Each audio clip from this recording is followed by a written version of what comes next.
당신은 과거에 갇혀 있지 않습니까? 선택과 후회의 심리학. 당신은 과거의 어떤 일로 지금도 자신을 괴롭히고 있지 않습니까? 나는 왜 그때 그런 바보 같은 선택을 했을까? 혹은 그 일과 관련된 누군가를 저주하고 있지 않습니까? 그 사람만 아니었어도 내 인생이 달라졌을 텐데. 자신을 학대하거나 타인을 능멸하거나 우리는 이 두 가지 중 하나를 선택합니다. 때로는 둘 다 동시에 하기도 합니다. 그런데 이 두 가지 모두 당신의 건강을, 마음을, 남은 인생을 갉아먹습니다. 과거의 한 사건이 평생의 트라우마가 되어 당신의 오늘을 짓밟고 있다면 이것은 단순한 후회가 아닙니다. 이것은 스스로에게 가하는 형벌입니다. 물론 모든 인간사의 사례들을 일반화할 수는 없는 법입니다. 판단은 여러분이 하시는 것이기도 하지요. 다만 오늘 제가 들려드릴 이야기를 통해 여러분 자신의 과거를 조금 다른 시각으로 바라보실 수 있다면 그것으로 충분합니다. 첫 번째 사례 투자 이야기. A씨의 이야기를 들어보겠습니다. A씨는 주식 투자를 시작했습니다. 그리고 전문가에게 자문을 받았습니다. 처음에는 순조로웠습니다. 투자한 주식이 계속 올라 50%의 수익이 났습니다. A씨가 물었습니다. 이제 팔까요? 전문가가 답했습니다. 아닙니다. 더 오를 겁니다. 기다리세요. A씨는 기다렸습니다.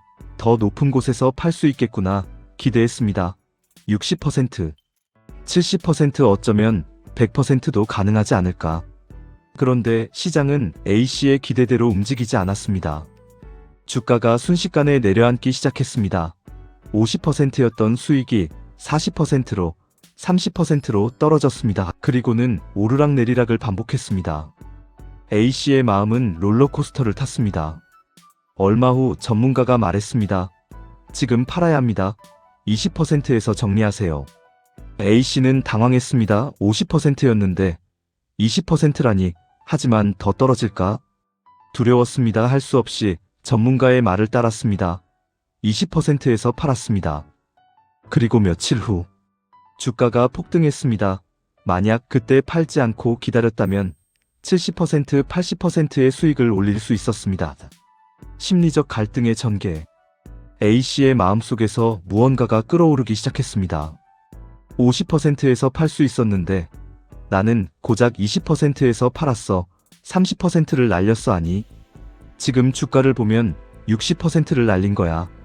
A씨는 전문가에게 따졌습니다. 왜 50%일 때 팔라고 하지 않았습니까? 당신 때문에 나는 큰 손해를 봤습니다. 그런데 전문가의 반응은 뜻밖이었습니다. 손해요? 무슨 말씀이십니까? 당신은 20% 수익을 냈습니다. 같은 시기에 투자한 다른 사람들을 보세요.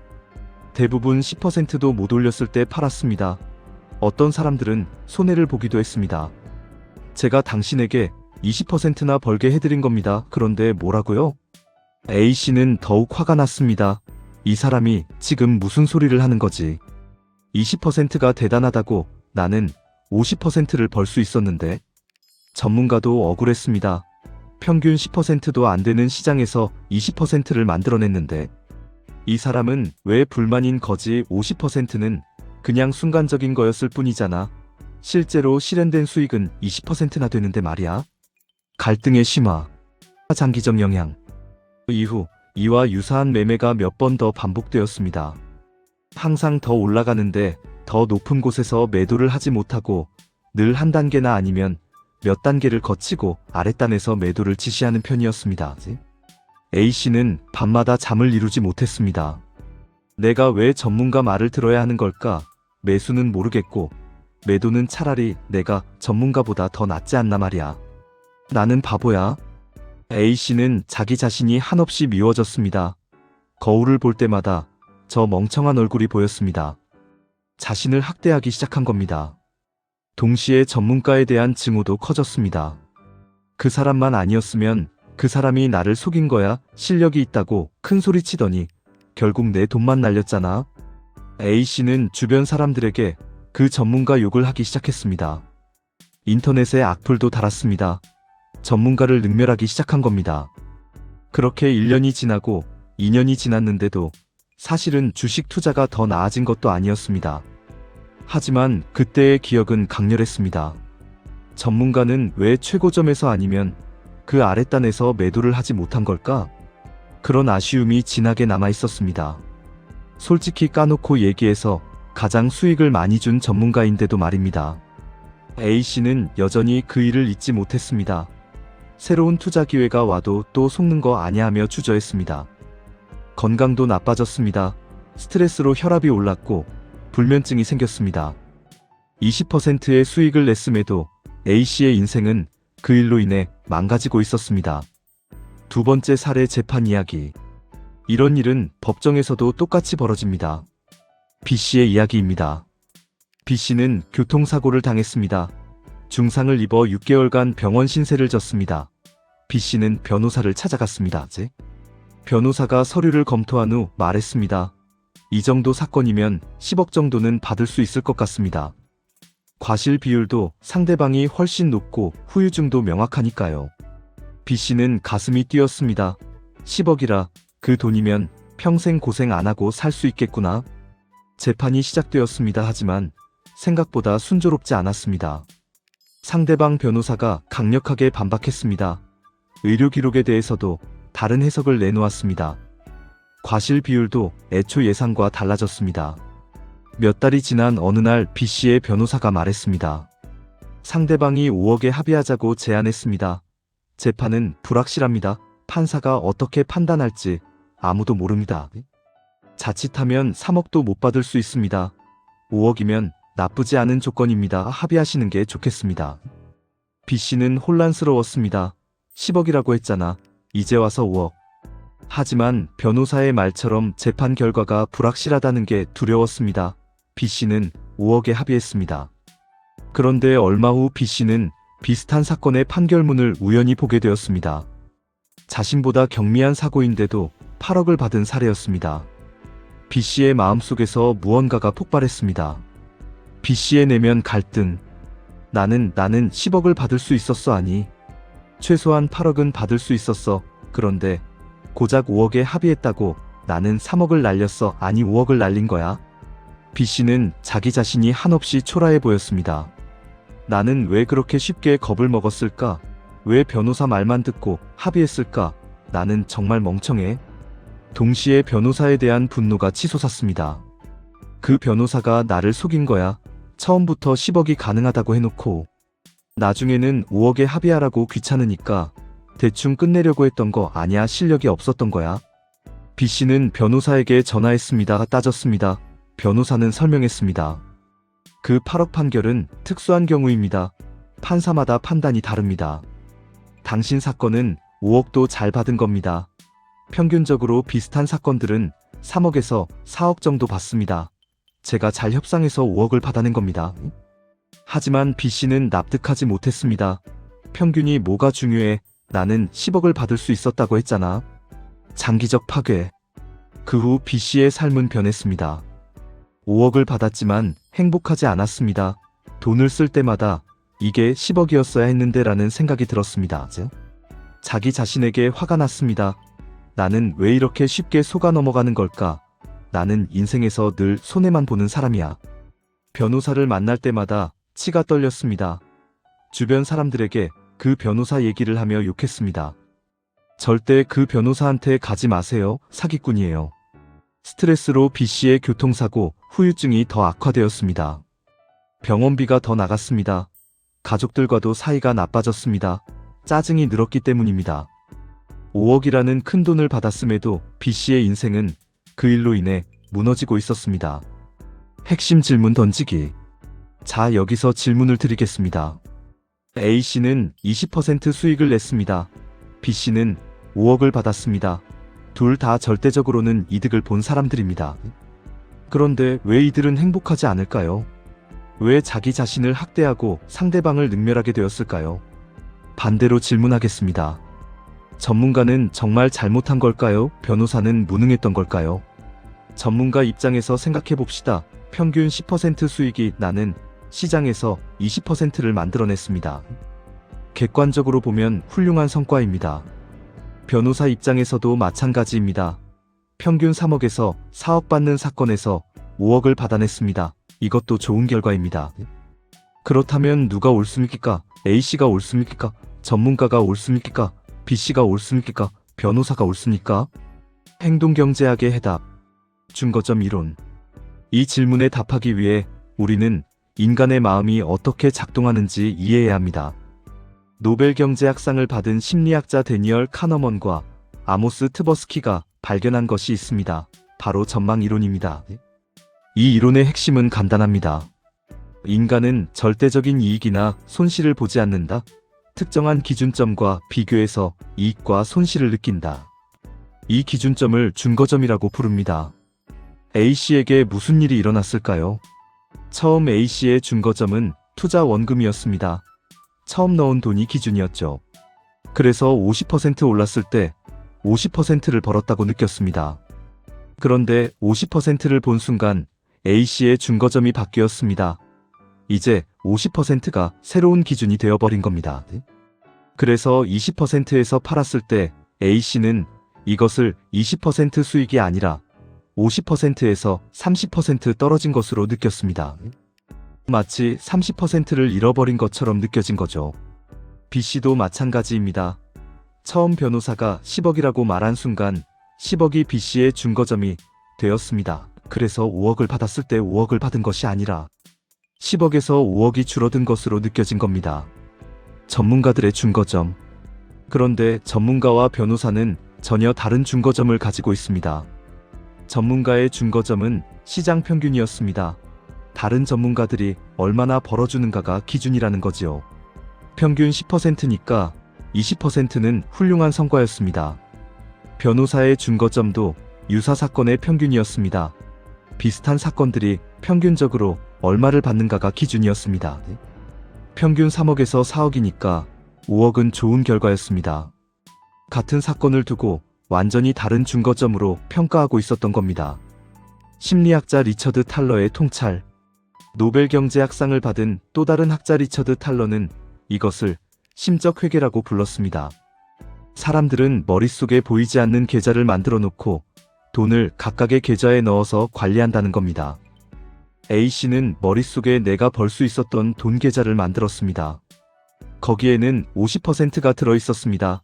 그런데 실제로 받은 건 20%였습니다. 그래서 30%를 잃어버렸다고 느낀 겁니다. 전문가는 시장 평균 대비 내성과 계좌를 가지고 있었습니다. 평균 10%가 기준이고 자신은 20%를 냈으니 10%를 벌어들인 겁니다. 같은 20%인데 한 사람은 30%를 잃었다고 느끼고 다른 사람은 10%를 더 벌었다고 느낍니다. 반사실적 사고의 함정. 심리학에는 반사실적 사고라는 개념이 있습니다. 만약 했더라면이라고 생각하는 것입니다. 만약 50%에서 팔았더라면, 만약 10억을 받았더라면, 이런 생각은 인간에게 자연스러운 것입니다. 우리는 과거를 돌아보며 더 나은 선택이 무엇이었을지 상상합니다. 문제는 이 상상이 현실이 되어버린다는 겁니다. 만약 했더라면이라는 가능성이 나는 할 수 있었다는 확신으로 바뀝니다. 그리고 그것이 나는 를 잃었다는 상실감으로 변합니다. A씨는 50%를 벌 수 있었던 돈이 아니라 내 돈으로 여기게 되었습니다. 그래서 20%에 팔았을 때 마치 자기 돈 30%를 누군가에게 빼앗긴 것처럼 느낀 겁니다. B씨도 10억을 받을 수 있었던 돈이 아니라 내 돈으로 여겼습니다. 그래서 5억을 받았을 때 5억을 누군가가 가로챈 것처럼 느낀 겁니다. 비교의 심리학. 인간은 비교하는 존재입니다. 전문가는 자신을 다른 전문가들과 비교했습니다. 변호사도 자신을 다른 변호사들과 비교했습니다. 그래서 자신이 잘했다고 생각했습니다. A씨는 자신이 가질 수 있었던 최선과 실제로 가진 것을 비교했습니다. B씨도 마찬가지였습니다. 그래서 손해를 봤다고 느꼈습니다. 비교의 기준이 달랐던 겁니다. 이것을 심리학에서는 자기 고향 편향이라고 부릅니다.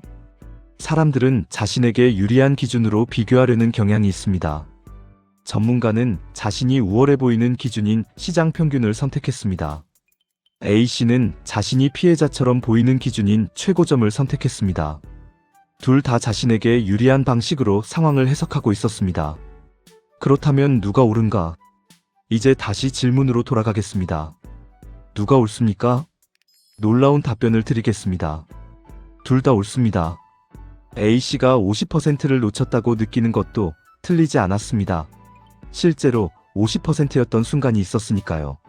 전문가가 20%를 잘 만들었다고 자부하는 것도 틀리지 않았습니다.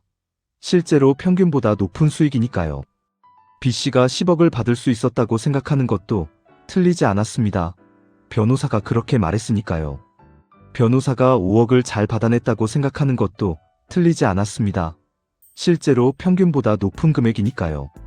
이것이 바로 인간사의 복잡함입니다. 정답이 없습니다. 아니, 그 반대로 어떤 땐 정답은 여러 개일 수도 있습니다. 어떤 기준으로 보느냐에 따라 정답이 달라집니다. 다원주에 들어보셨죠? 정답이 하나가 아니라는 겁니다. 우리는 정답이 하나일 거라는 착각 속에 살기도 합니다. 정답이, 그러니까 꼭 정답이 아니라 근사치를 구한다 해도 말입니다. A일 수도 있고 B일 수도 있고 F나 Y일 수도 있다는 거지요. 그렇다면 어떻게 살아야 하는가? 여기서 우리는 중요한 깨달음에 도달합니다. 만약 정답이 여러 개라면 우리는 그 중에서 선택할 수 있습니다. A씨는 두 가지 중 하나를 선택할 수 있습니다. 첫 번째 마인드셋. 나는 50%를 놓쳤다, 30%를 잃었다, 나는 바보다, 전문가는 무능하다. 두 번째 마인드셋. 나는 20% 수익을 냈다, 투자 원금보다 20%를 더 벌었다, 나쁘지 않다. B씨도 두 가지 중 하나를 선택할 수 있습니다. 첫 번째 마인드셋. 나는 10억을 받을 수 있었다, 5억을 잃었다, 나는 멍청하다, 변호사는 사기꾼이다. 두 번째 마인드셋. 나는 5억을 받았다, 사고를 당했지만 그래도 5억이라는 보상을 받았다, 그것으로 새로운 삶을 시작할 수 있다. 여러분이라면 어느 쪽을 선택하시겠습니까?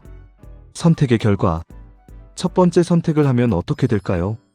자신을 학대하게 됩니다. 스스로를 바보, 멍청이, 무능력자로 낙인 찍습니다. 자존감이 떨어집니다. 우울해집니다. 타인을 능멸하게 됩니다.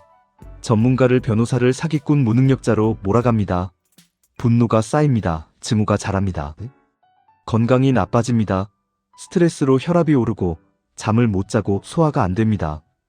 관계가 나빠집니다. 주변 사람들에게 계속 그 얘기를 하며 짜증을 냅니다. 사람들이 멀어집니다. 새로운 기회를 놓칩니다.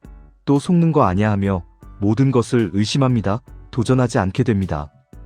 결국 20% 수익을 냈지만 인생은 망가집니다. 5억을 받았지만 불행해집니다. 두 번째 선택을 하면 어떻게 될까요? 자신을 인정하게 됩니다. 그때는 그게 최선이었어. 나는 잘했어. 자존감이 유지됩니다. 평온해집니다. 타인을 이해하게 됩니다. 전문가도 최선을 다했겠지, 미래는 아무도 모르니까. 분노가 사라집니다. 용서가 생깁니다. 건강이 유지됩니다. 스트레스가 줄어들고 잠을 잘 자고 밥맛이 돕니다. 관계가 좋아집니다. 긍정적인 사람이 되니까 사람들이 가까이 옵니다. 새로운 기회를 잡습니다. 그때는 안 됐지만 이번엔 다르겠지 하며 다시 도전합니다. 결국 20% 수익으로 만족하며 다음 기회를 준비합니다. 5억으로 새로운 삶을 시작합니다. 마무리. 과거에서 벗어나기. 여러분, 과거는 바꿀 수 없습니다. 50%였던 순간은 이미 지나갔습니다. 10억을 받을 가능성도 이미 사라졌습니다. 우리가 바꿀 수 있는 것은 단 하나입니다. 그 과거를 어떻게 해석하느냐? 같은 과거를 놓고 우리는 자신을 학대하는 이야기를 만들 수도 있고 자신을 위로하는 이야기를 만들 수도 있습니다. 타인을 능멸하는 이야기를 만들 수도 있고 타인을 이해하는 이야기를 만들 수도 있습니다. 그 선택은 오직 여러분의 것입니다. 행동경제학이 우리에게 알려주는 것은 이것입니다. 인간의 마음은 절대적 진실을 보지 않는다. 비교의 기준을 선택할 뿐이다. 그렇다면 여러분은 어떤 기준을 선택하시겠습니까? 여러분을 불행하게 만드는 기준입니까? 아니면 여러분을 평온하게 만드는 기준입니까? 과거의 그 일로 지금도 자신을 괴롭히고 계신가요? 이제 멈추셔도 됩니다. 과거의 그 사람을 지금도 저주하고 계신가요? 이제 놓아주셔도 됩니다. 당신은 그때 최선을 다했습니다. 상대방도 최선을 다했을 겁니다. 미래는 아무도 알 수 없었습니다. 그것이 인간입니다. 그것이 삶입니다. 정답이 없는 이 세계에서 우리가 할 수 있는 최선은 자신에게 관대해지는 것입니다.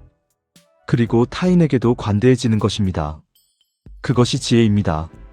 남은 인생에 도움이 되셨다면 구독과 좋아요를 눌러주시기 바랍니다. 땡큐합니다. 끝.